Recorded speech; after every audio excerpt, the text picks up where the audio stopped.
Good morning. Good morning. How's everybody doing? I'm going to try to keep this video 5 to 7 minutes.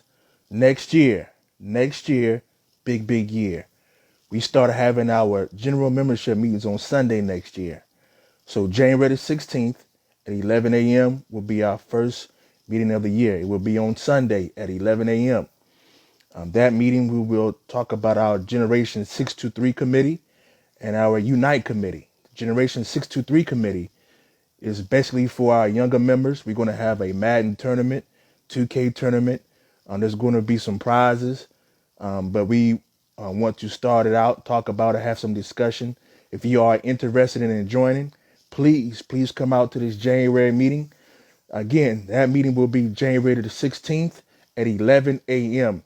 Our Unite committee, we have already spoken to some people about joining. These guys and gals are leaders, shop floor leaders, rank and file leaders. These people know the contract. They know the issues within the contract, and they're going to be helping us educate and empower our members to get us prepared for 2023 contract negotiations. Don't forget, we also have our rank and file contract committee. We'll be at the gates a lot this year, well, next year, I should say, as well as our Unite committee. We have to get more participation from our members in order to get the contract that we so desperately deserve and demand. Also, next year, as we all know, is our officers election.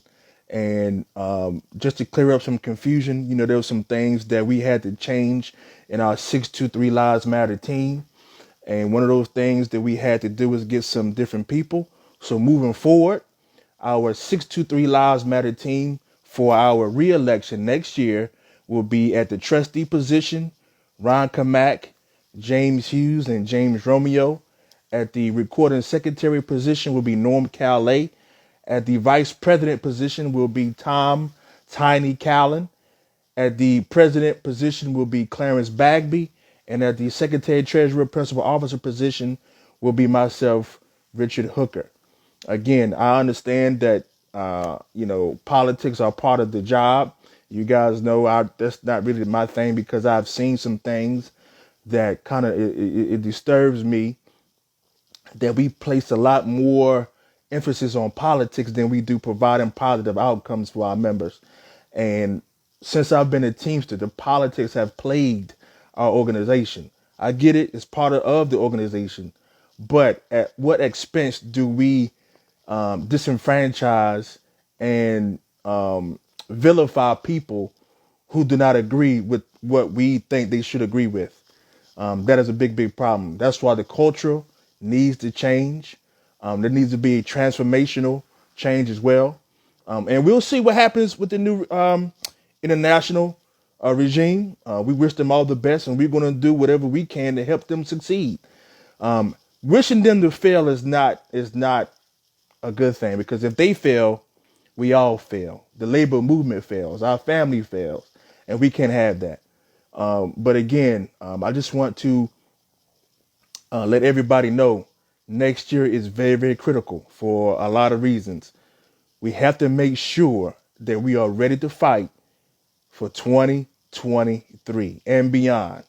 Subcontracting is a major problem. Harassment from the management, major problem.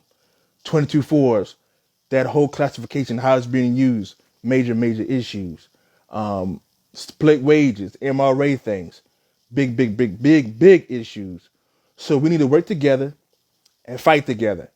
Come March of next year, at our general membership meeting in March, we are planning to have a interactive meeting based on the 2023 contract. I've been thinking about this, putting some things down over the last week or so, especially this week since I've been on vacation, to really focus on getting our members what they deserve and demand. All right, that's going to be our focus. We're going to be focused on weaponizing solidarity. All right, and I understand we do have an election next year. And again, listen, The same professionalism that you've seen us demonstrate when it comes to politics so far, it's going to be the same thing next year. We're not concerned with the election. Just not being arrogant or cocky, just confident because our work will speak for itself. The work will speak for itself. We don't have to disparage anybody, bring anybody down. That's not what we do. Again, the culture needs to change when it comes to politics. And that's what we're going to do. We're going to be truthful. We're going to be honest. We're going to be transparent. And our work, again, will speak for itself. Do the research. It's everywhere. We are not perfect. We're going to make mistakes because we're human and we're not perfect. But every fight, we're going to show up to battle. We're not going to win every battle because, again, the language in the contract was not written for the members. We have firsthand experience, especially when it comes to subcontracting and all the MRA. We all know what happened there. 22 fours. So we know that it wasn't written for us.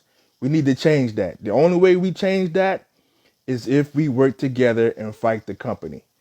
God bless to whoever wants to run. Listen, it's your right. Listen, it is your right to run. But again, our 623 Lives Matter team, the work that we have done will speak for itself. Ron Kamak, James Hughes, James Romeo will be our trustees. The recording secretary will be Norm Calais. The vice president will be Tom Tiny Callan. President will be Clarence Bagby. Secretary treasurer and principal officer will be myself, Richard E. Hooker Jr.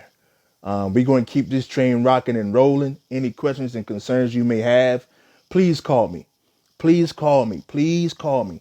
267-235-1588. 267-235-1588. I'm not going back and forth with politics with nobody. Our work will speak for itself. I'm just going to keep saying it over and over again. So we'll see you guys when I get back. God bless. Have a happy new year. Enjoy your families. That's what we do this for. And again, I'm looking forward to keeping this train moving next year and beyond. God bless. We love you. Don't forget 623 lives matter. They still matter and they will always matter. All right. God bless. Love you. Bye-bye.